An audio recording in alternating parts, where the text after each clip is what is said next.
You might have heard of this tool and its immense impact on your language learning skills, and it's the one activity that I've been trying to do as consistently as I could in the last few years, ever since COVID started, and it disrupted my entire life.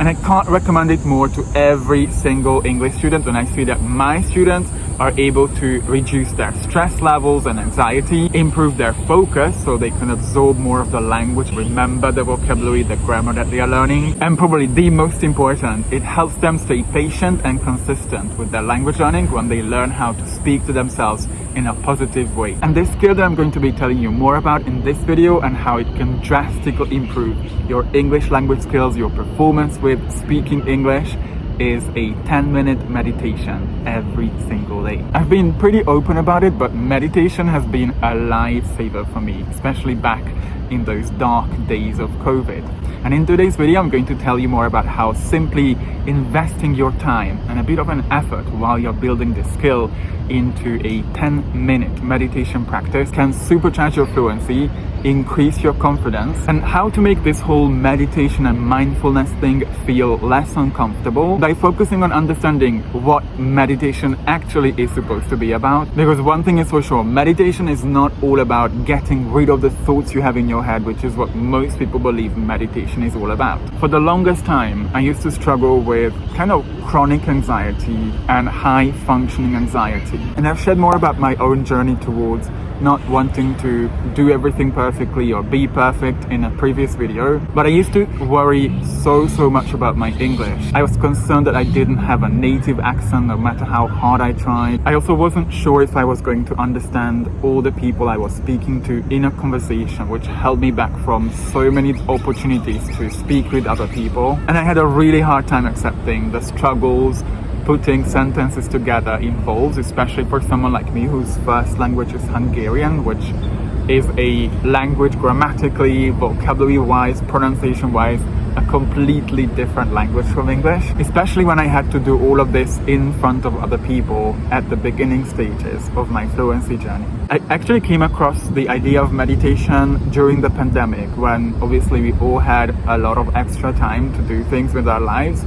But at the same time, I was developing depression and frustration around the things that I was experiencing here in Japan, teaching in a school full of unspoken expectations. I wasn't using meditation for language learning back then. I was focusing on teaching myself how those destructive thoughts that I was having, sometimes pretty wild ones, were actually not true, and I didn't have to believe them. But since I discovered it and its incredible benefits on my mental health and my language learning and everything else I'm going to be talking about in this video, I can't recommend it enough to my students or to my viewers here on YouTube. I often wish I realized the benefits that meditation can have on effective language learning. Things like worrying less about mistakes or the things that don't go well in a conversation, reducing my stress and anxiety, and teaching me to speak to myself in a more positive way. I had to figure all of this out without meditation back then. Hey English learner, welcome back to my channel. My name is Chubby. I'm an English fluency, learning and language anxiety coach, and this is a channel for serious English learners who want to learn how to make vocabulary more memorable and how to speak English more freely, comfortably and confidently, how to reach their goals and improve their lives with the help of being able to speak English fluently and confidently. So if these are topics that you'd like to find out more about, make sure you hit that subscribe button and the notification bell so you can get all the updates and get access to my previous videos as well, all about fluency, confidence, vocabulary and listening. I'm not sure if you've heard, but several studies have shown a link between meditation and successful language learning.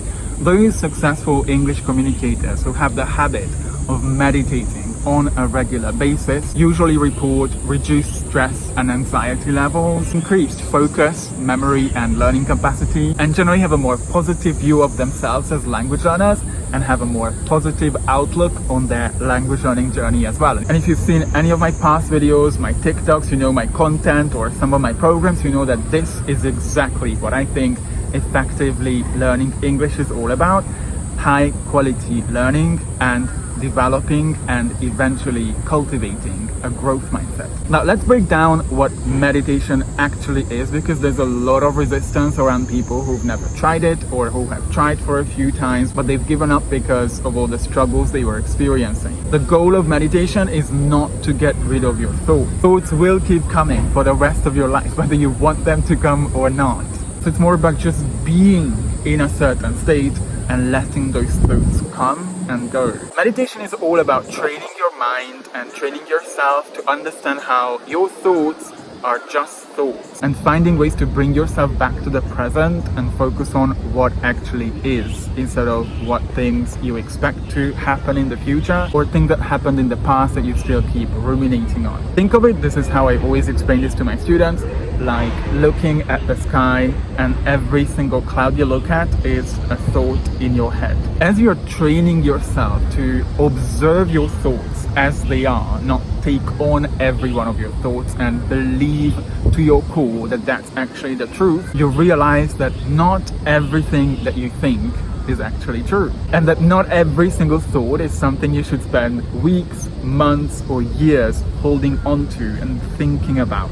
But let me just first move on to highlighting a couple of things that you could be seriously missing out on if you don't build a habit of daily meditation. Stress and anxiety, and I'm really passionate about this because I used to struggle with this a lot in the past, don't allow much room for effective learning, which can heavily impact what you remember from everything that you've been learning. Which is why reducing anxiety and stress, or doing things no matter how frustrating, uncomfortable or scary they feel, is a returning theme in my videos. And also the reason my students get a full-on training, an entire module on how to stay as relaxed as humanly possible in situations where they are learning English, as well as in conversations where they are communicating in English with other people. Through meditation and learning that your thoughts are just thoughts, and most of your thoughts will eventually have nothing to do with the reality. Most of my thoughts will have nothing to do with the reality either. You can learn to manage your emotions better. If you know anything about what I always talk about, what helped me the most when it comes to improving my fluency and gaining confidence in speaking English, was my high emotional intelligence. Let's say you don't remember a simple word, and all you can say to yourself is like, oh, I'm so stupid, I can't remember this simple word. If you don't realize that this is just a thought, you can easily get upset. This is what I used to do a lot back in the past. But you can remind yourself that this is just a thought, and that we sometimes forget words when we speak in our first language, especially the ones that we use less often, and not let this negative experience of 10 seconds ruin the entire conversation. Or when you feel like, and this happens so often, when you feel like you haven't made so much progress despite putting in the effort consistently, putting aside other things that you have to do in your life, but seeing that your efforts to improve your fluency aren't really paying off, especially not to the level you expect them to, and you're about to quit learning English, you can easily notice that these are just thoughts, and maybe you should focus more on what I talk more about in this video,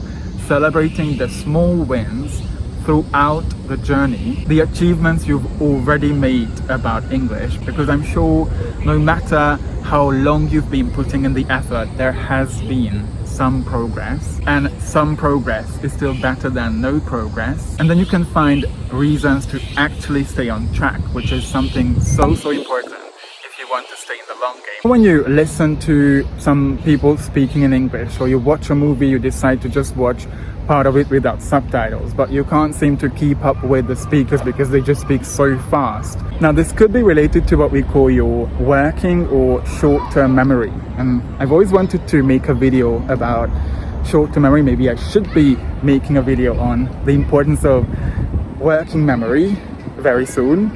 It's basically your capacity to keep information in your brain for a short period of time, which has been proven to have a huge effect on someone's success with learning a language effectively. I worked a lot in the past on my working memory to be able to remember and keep more words in my head than the majority of people.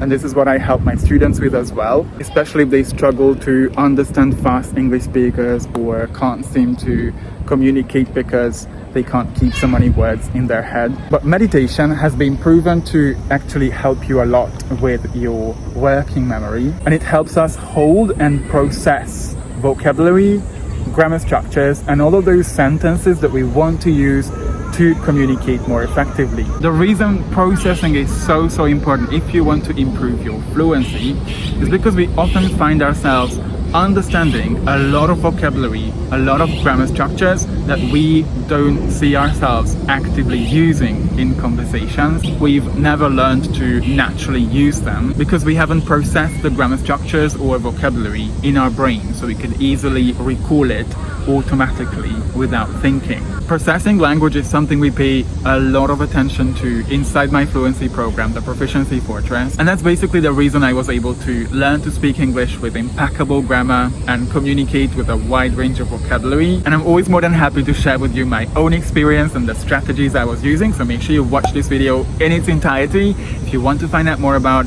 how processing is the ultimate key to speaking English fluently, naturally, without always thinking and hesitating, and not being stuck and constantly looking for words. More often than not, we are our own biggest critics. And I know this as well as a business owner, a content creator, someone who's still learning Japanese and Korean. So we often hold ourselves back from taking risks in a conversation and prefer to use a more simple sentence structure to express ourselves, or we only focus on the mistakes we made instead of highlighting to ourselves that we actually put sentences together that were perfectly correct, or that we've struck up a conversation with someone that actually went well. Meditation, and I can attest this because this is eventually what helped me get out of my depression back in 2021, has a positive effect on self-belief and the way we speak to ourselves, which is a huge component of confidence. When you believe that you can actually do it, when you believe that you can learn to speak English fluently, to get that promotion, to live in your dream country or study at your dream university or open that business you've always dreamt of opening, or do anything else that improves the quality of your life, because you can look at me and the way how English has transformed my life. That's already half of your success. When I built this habit of meditation, I was still extremely anxious, depressed. I always needed to do something to distract myself, which made meditation at the beginning a bit of a challenge. So what helped me a lot was that I gradually built up this habit. When we build habits, it's important to have a positive experience as we are building that habit, so we are more likely to continue. And I share more about how I teach my students about how they could build and maintain their habits around learning English in another video. So it's gonna be frustrating to do a 10-minute meditation if you haven't done it before, or if you haven't done it regularly. So I used to just start with dedicating 1 to 2 minutes to meditation, especially in the first week, until I understood how it works, how I respond to meditation, and then had a positive experience with it. Then I increased the sessions to 5 minutes, and then gradually increased the number of minutes until I reached 10 within like the first 2 months of meditating. And now that's what I do every single day, first thing in the morning, which really sets me up for an amazing day because I get to focus on my own body, what's going on here, and appreciate things around me. Now that you watched through this video, if you haven't tried or you haven't recently been practicing or regularly doing meditation, are you going to try it? Given the fact that meditation has been proven to increase your focus, improve your memory, reduce your stress levels, help you to speak more positively to yourself, and be more patient with yourself, the only question is your confidence in speaking English worth 10 minutes of your time every single day? Hope you have an amazing rest of your day today. Stay brave and can't wait to see you in another video.